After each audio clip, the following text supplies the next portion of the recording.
fakta unik on the spot kali ini akan mengajak Anda ke sebuah daerah di Turan Malang untuk menelusuri sebuah bangunan yang unik dan megah.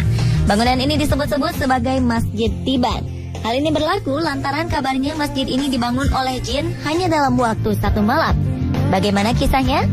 Berikut pemaparannya yang disajikan khusus untuk Anda.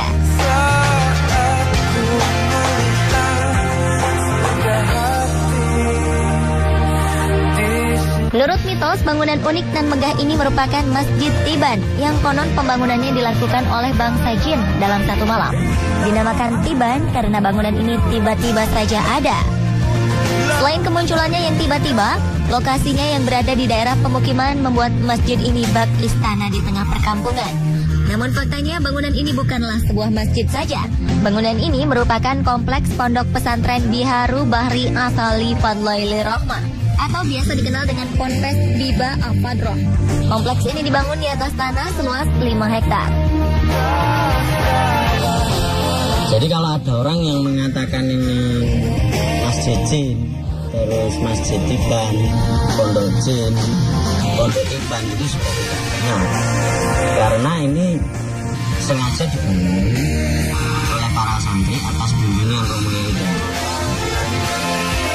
Faktanya, pondok pesantren Biba Al-Fadroh mulai dirintis sejak 1963. Namun proses pembangunannya baru dimulai pada 1987 untuk menandai adanya santri atau pelajar di pesantren ini yang sudah menetap. Hingga pada 1992, pembangunan sempat terhenti.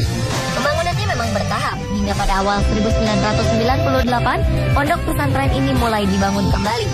Hingga saat ini, proses pembangunan masih berjalan dan bisa dikatakan baru rampung sekitar 40% saja.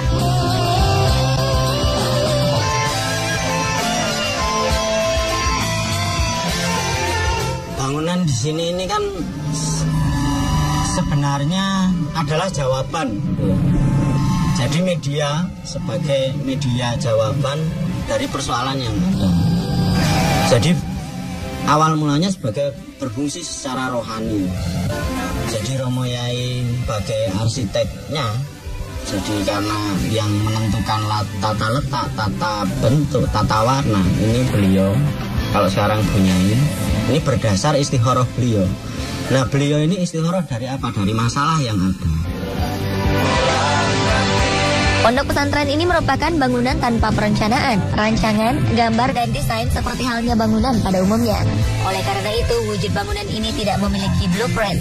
Untuk pembangunannya pun tidak menggunakan alat-alat berat dan modern pada umumnya.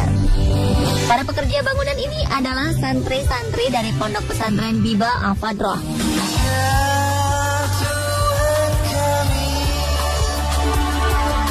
Menurut Romo Kiai Ahmad, ini merupakan pembelajaran para santri sebagai praktek hidup beragama dengan tujuan menghilangkan penyakit hati agar lebih bisa menerima ajaran agama Islam. Santri yang datang ke pondok pesantren ini berasal dari berbagai daerah di Indonesia, seperti dari Pulau Sumatera, Banyuwangi, Trenggalek, dan Ponorogo. Total santri yang menetap di pondok ini sekitar 335 santri, termasuk 51 kepala keluarga yang tinggal bersama anak dan cucu. Hal unik lainnya dari bangunan ini adalah terdapat berbagai ornamen dan kaligrafi bertuliskan nama pondok, Asma Allah, dan Asmaul Husna yang dibuat, dicetak, dan dikerjakan sendiri oleh para santri. Desainnya sudah tentu tidak akan ditemukan di tempat lain.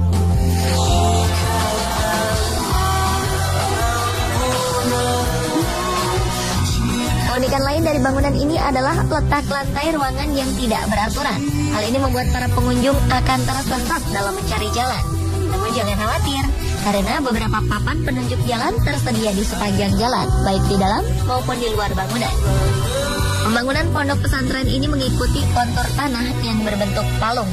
Dan menurut penuturan Pak Ipong dalam pembangunannya, tidak merubah tekstur tanah dan tekstur air. Bahkan pohon-pohon yang ada tidak ditebang. Bangunan utama di pondok pesantren ini memiliki 10 lantai dan lift. Arsitektur bangunan yang mengagumkan dapat dilihat mulai dari gapura dan pos depan masjid yang bergaya seperti candi hingga kompleks bangunan utama. Dari pintu masuk kita akan langsung menemukan tempat istirahat pria. Ada hal unik di tempat ini. Di dalamnya terdapat air yang dapat keluar dengan menggunakan alat sensor. Air ini alami, langsung dari sumbernya, tidak dimasak dan merupakan hasil penyulingan. Air ini digunakan untuk membasuh wajah dan dapat diminum. Terdapat beberapa khasiat bagi mereka yang percaya, terutama sebagai pembawa berkah dan baik untuk kesehatan. Di sebelahnya terdapat tempat peristirahatan perempuan. Ruangan ini dihiasi kaligrafi dan ornamen unik.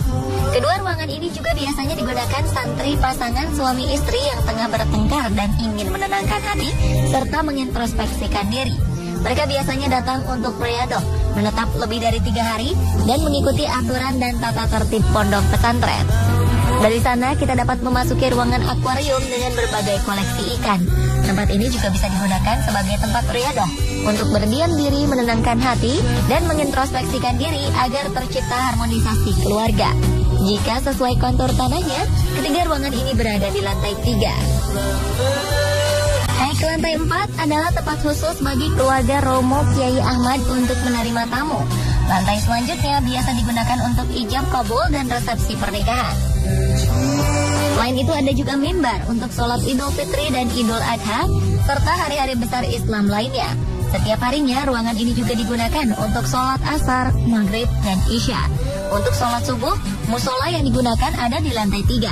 Sedangkan untuk sholat zuhur dan sholat Jumat menggunakan masjid yang berada di luar bangunan. Pembagian tempat ini agar semua musola yang ada di pondok pesantren selalu digunakan. Naik ke lantai 6, di sini terdapat ruangan untuk tempat beristirahat santri yang sudah berkeluarga. Di lantai 7 terdapat supermarket, di lantai 8 terdapat kios-kios, pasar, serta kafetaria yang dilengkapi juga dengan kolam ikan. Lantai 9 berupa gunungan, dan lantai 10 berupa puncak gunung. Di sini kita bisa melihat pemandangan Kabupaten Malang dan sekitarnya. Di lantai ini juga terdapat stalaktit-stalaktit indah menggantung. Ruangan-ruangan ini terhubung oleh suatu pintu. Ruangan satu dan lainnya mempunyai desain berbeda, lengkap dengan ornamen dan kaligrafi dengan berbagai model, jenis, warna, bentuk, dan corak. Meskipun bangunan ini belum sepenuhnya selesai dibangun, ada anak tangga dan jalan yang akan menghubungkan antar ruang. Jika lelah, ada beberapa tempat untuk beristirahat yang dilengkapi kursi dari kayu jati. Selain itu, di lantai atas terdapat kebun sayuran yang tumbuh subur. Para pengunjung wajib melapor di ruang informasi untuk mendapat kartu masuk dan kartu keluar tanpa dipungut biaya. Karena keunikan dan kemegahan bangunan pondok pesantren ini, tak ayal bila pondok pesantren ini sering dikunjungi wisatawan, baik yang ingin menenteramkan hati serta mengintrospeksi diri, atau hanya sekedar mengagumi bangunan unik dan megah ini. Tak jarang pondok pesantren ini juga dijadikan salah satu wisata religi. Menurut penuturan Pak Ipung, pihak pondok pesantren sifatnya menerima. Karena tujuan dibangunnya pondok pesantren ini, selain menerima santri untuk belajar, Romo Kiai Ahmad juga bercita-cita terhadap siapapun yang datang ke sini dan melihat bangunan ini akan tergetar hatinya. Dan akhirnya hatinya terbuka sehingga mendapat hidayah dan petunjuk dari Allah Subhanahu wa Ta'ala. Serta penyakit-penyakit hati yang ada di dalam diri hilang.